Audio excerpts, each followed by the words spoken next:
Welcome to Excel Magic Trick number 1378. Hey, if you want to download this Excel workbook, Excel Magic Trick 1378 Start or the finished file so you can follow along, click on the link below the video. Hey, we got a great video here. We got to calculate the average of customer total sales by product. And we're going to see how to do it with a series of Excel formulas. Then we'll see how to do it with DAX. That's data analysis expressions formulas, either in the data model in Power Pivot or Power BI Desktop. And we'll see two single cell array formulas. Now, here's our data set, sales, product, and customer. Now, for our Excel formulas, we'll be able to use a single table. For the DAX solution, we'll have our customer table, which we'll be able to iterate over and calculate values for each customer. And then for our products, we'll be able to iterate over this table and calculate various values for each one of these. All right, so here's our data set.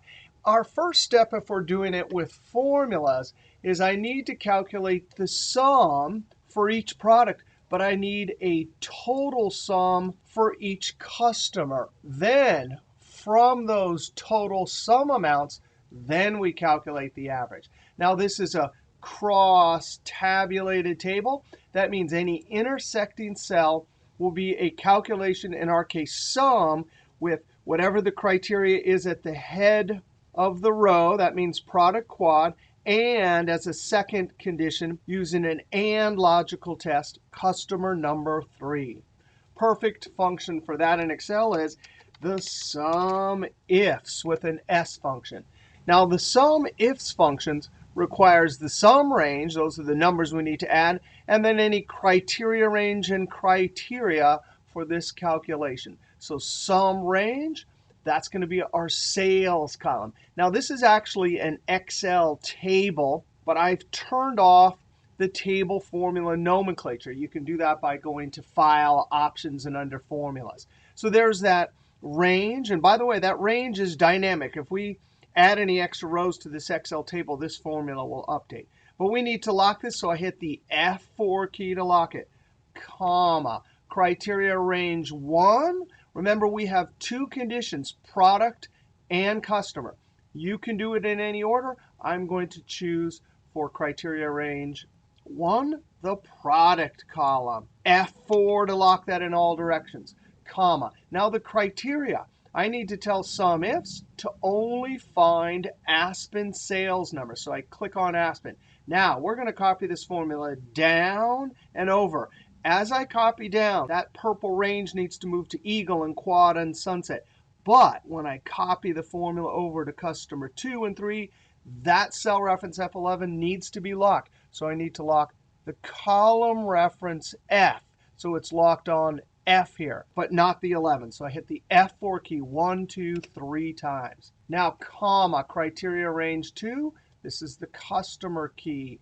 F4 to lock it. That's criteria range 2. Criteria 2, that's the customer number.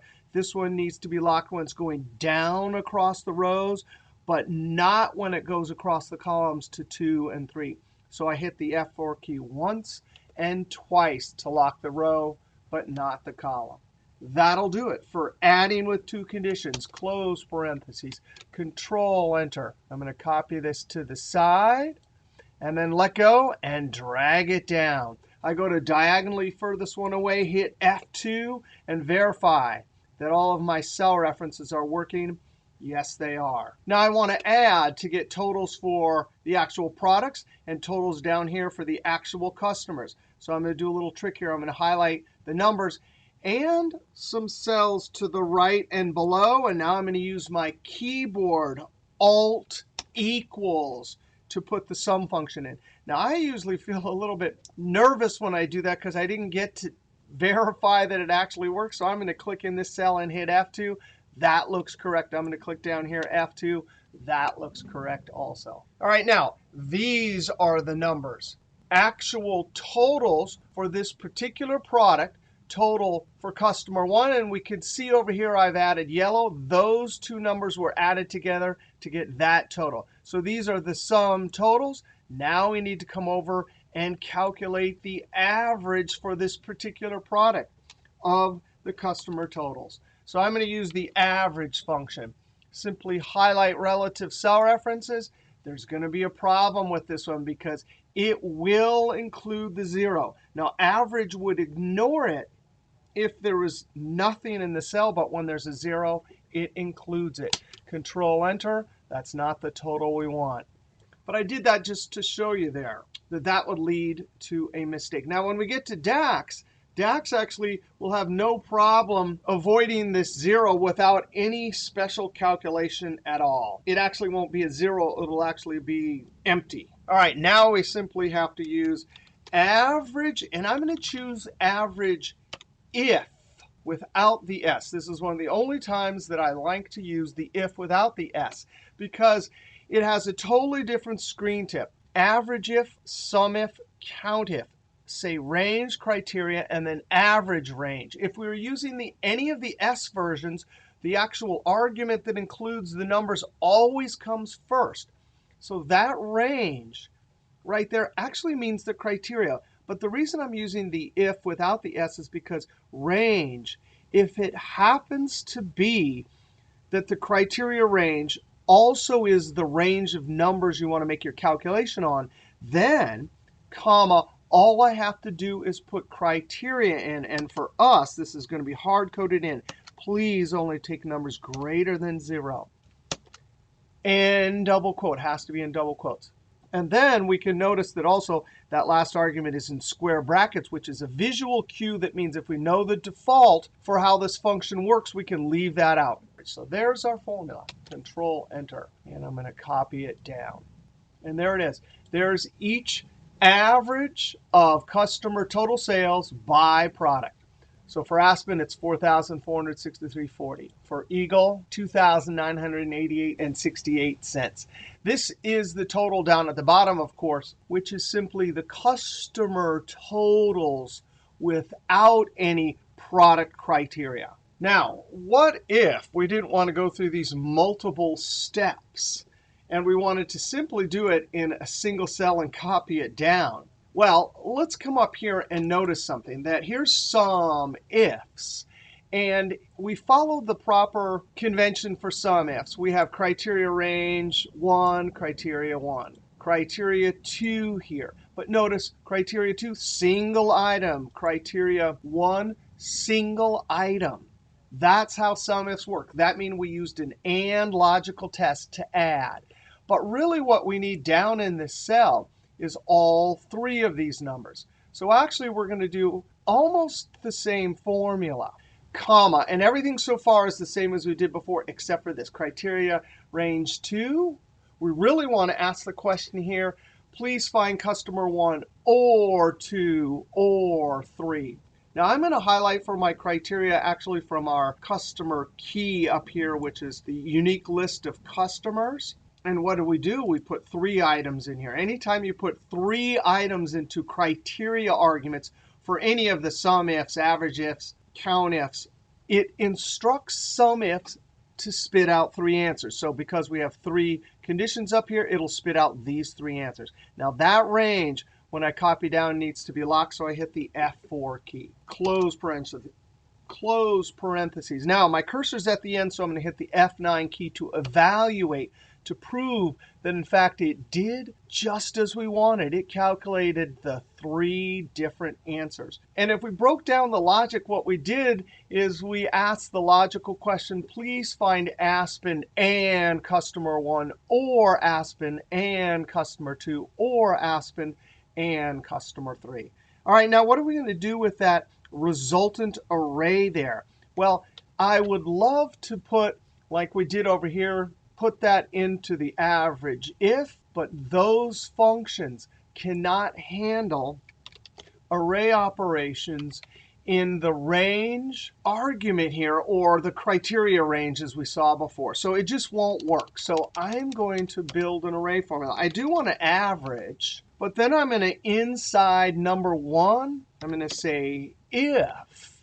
And that whole thing right there, F9 is spitting out a resultant array, so I can ask a question of that. Is anything in there greater than 0? Now, if I were to highlight this and hit F9, it gives me true, true, false, which is exactly how I'm going to pick out those three numbers.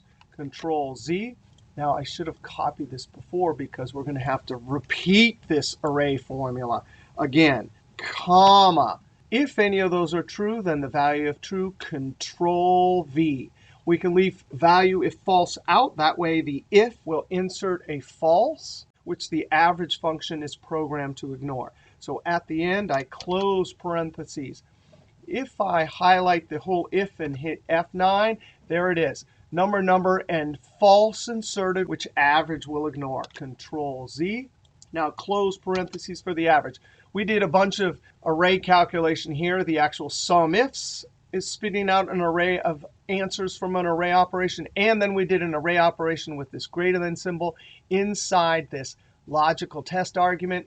And that argument will not calculate this array formula correctly unless we use Control Shift and Enter. Immediately when I do Control Shift Enter, I look up to the formula bar to verify that those curly brackets are put in. Those curly brackets are Excel telling us that it understood that this was an array calculation. Now I can double click and send it down.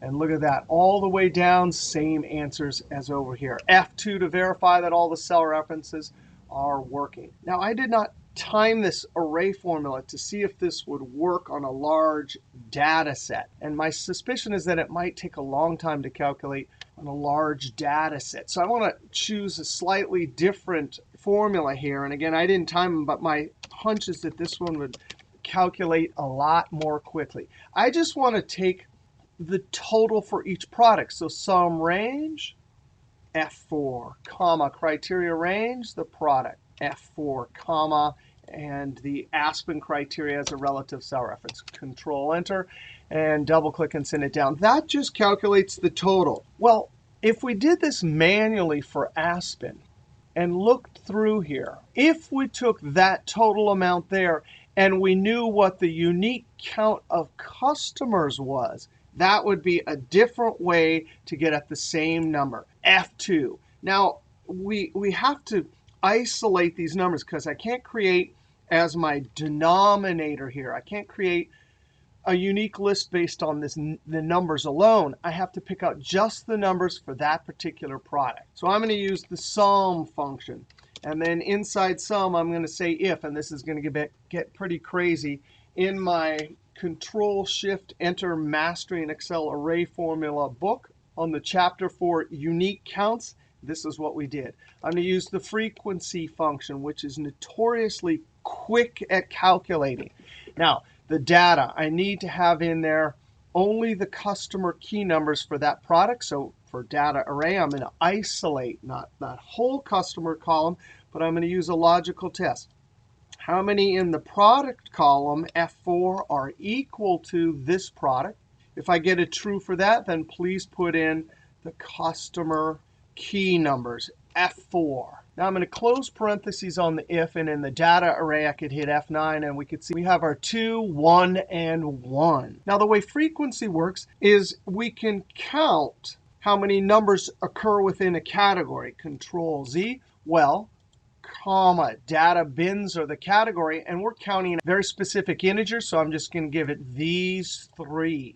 F4 to lock that. Now, technically, frequency takes these as the upper value for each bin, including one extra bin to count any numbers bigger than 3. Now, for frequency, I'm going to close that off, and then I'm going to highlight this. Notice it's sitting in the logical test. And watch this when I F9. It gives me a count of 2 for customer 1, 1 for customer 2, 0 for 3, and there's that last category, which is everything bigger than 3. Since it's in the logical test of the if, any non-zero number will be interpreted as true, true, true. The rest will be false. Control Z.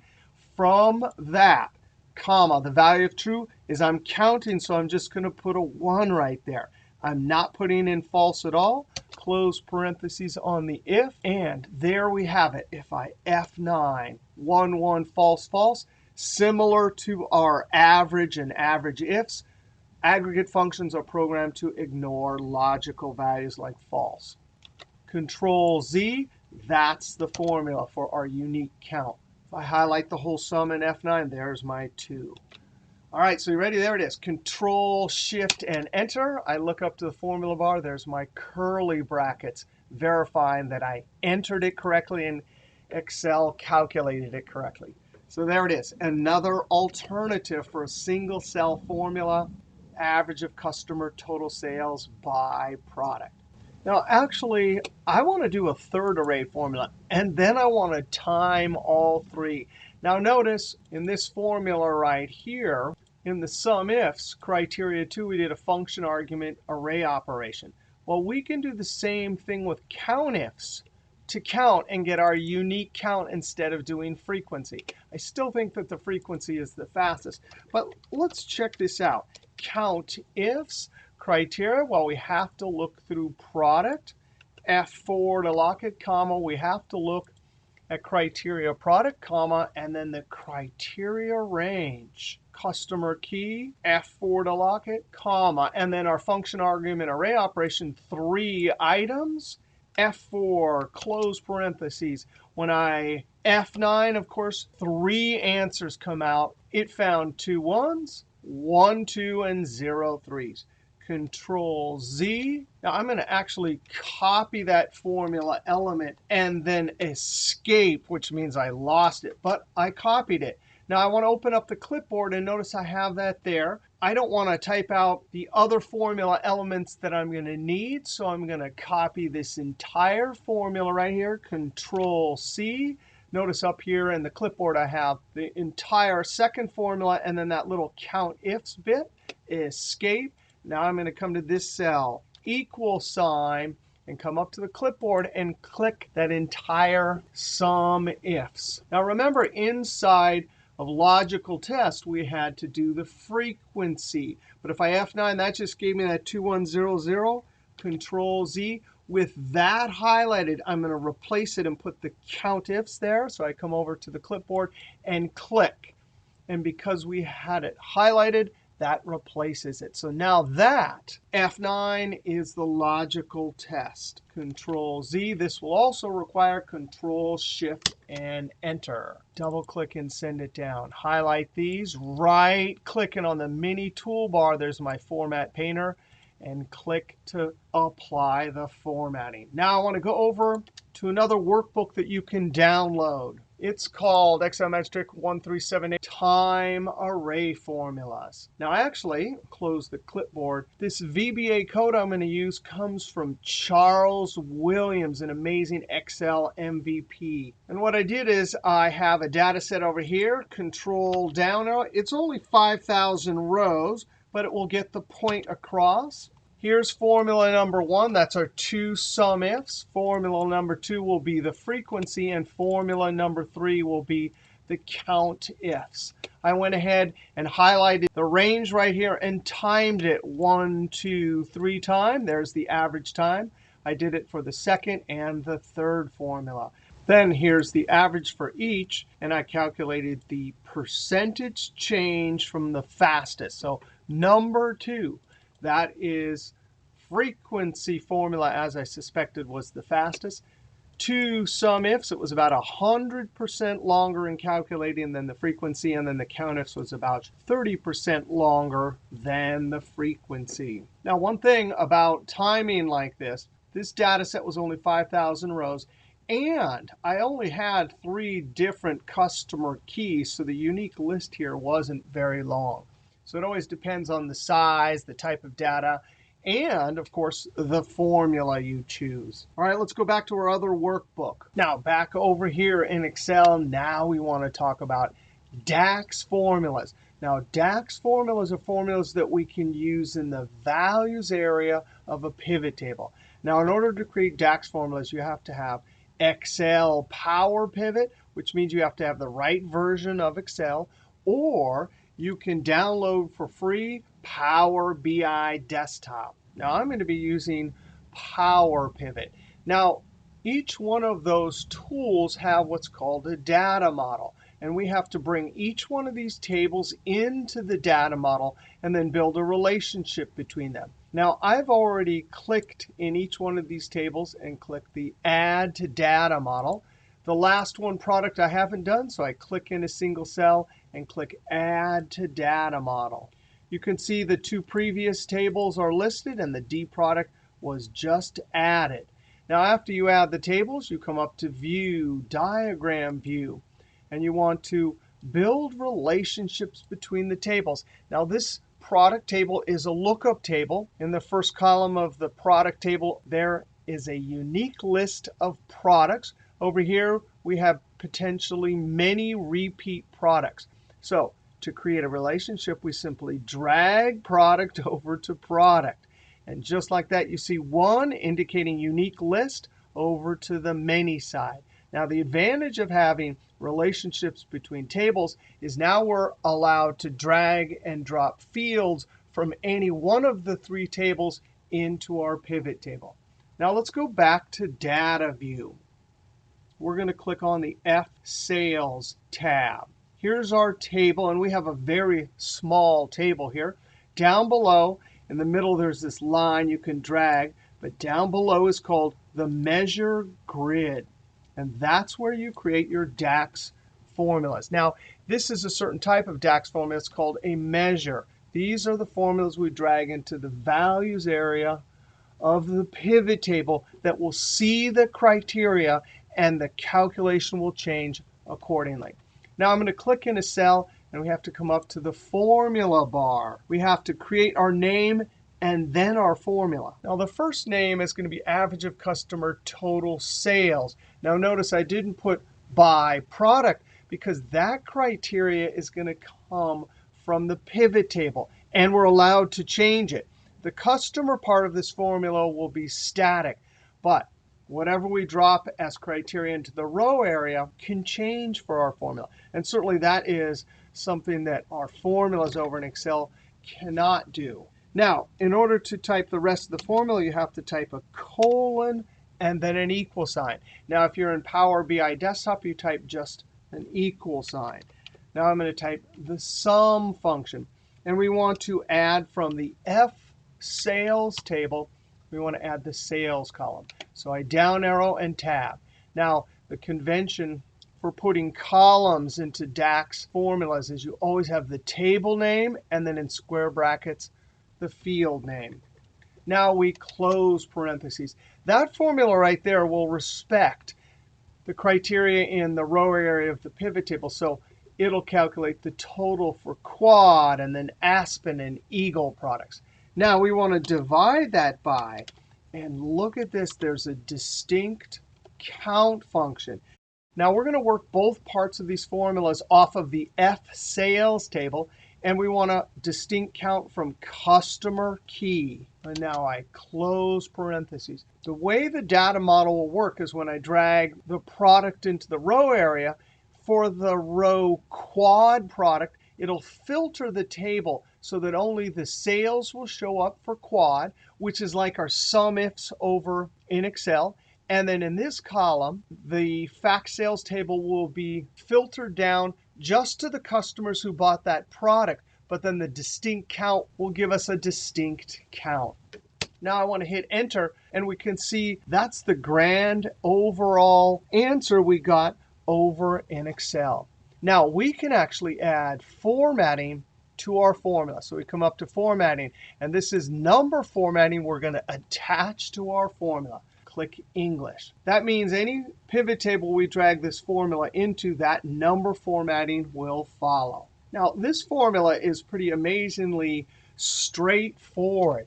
There is another way we could do this. Click in the cell below. Click up in the formula bar. And we're going to call this average of customer total sales, AVERAGEX calculate and sum, colon equal. And we're going to start with the average X function.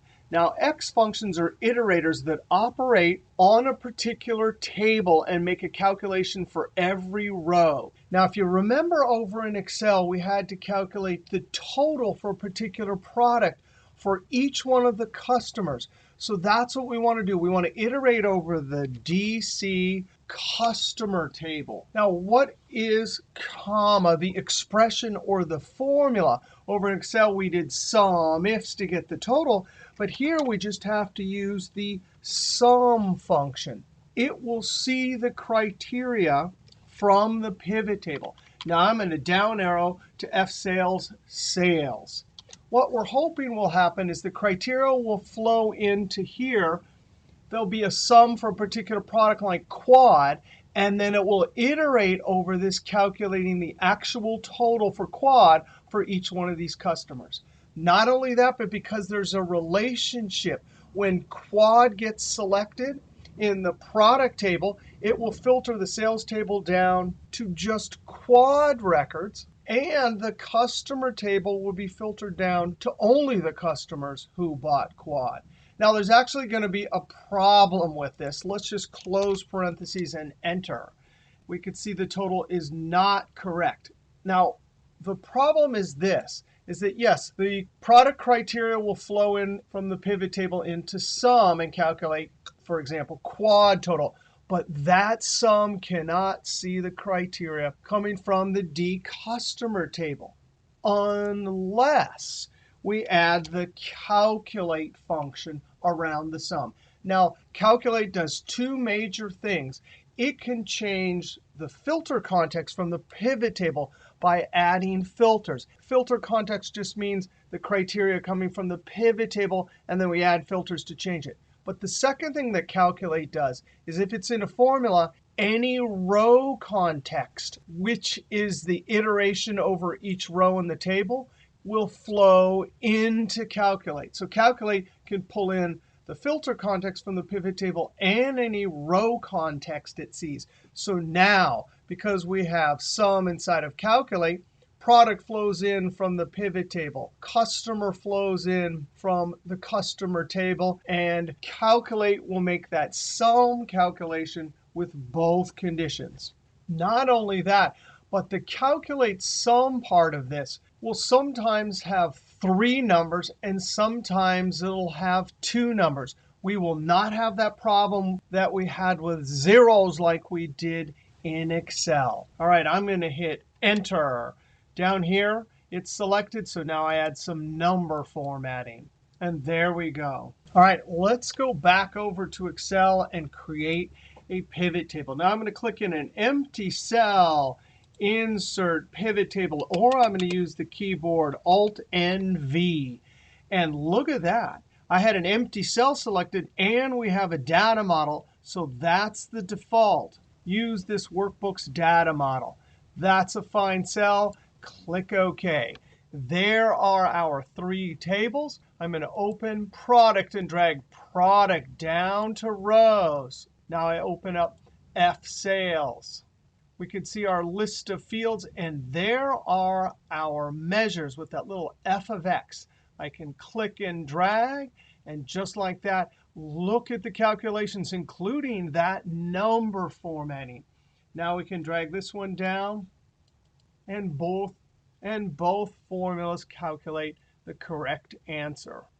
Now I'm going to change that row labels design, report layout, and show in tabular. Now, let's see the real magic of these DAX measures. I'm going to drag product off of rows, and I'm going to drag a different field down here.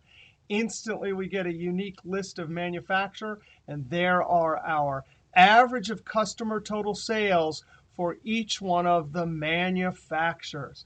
Man, that is amazing.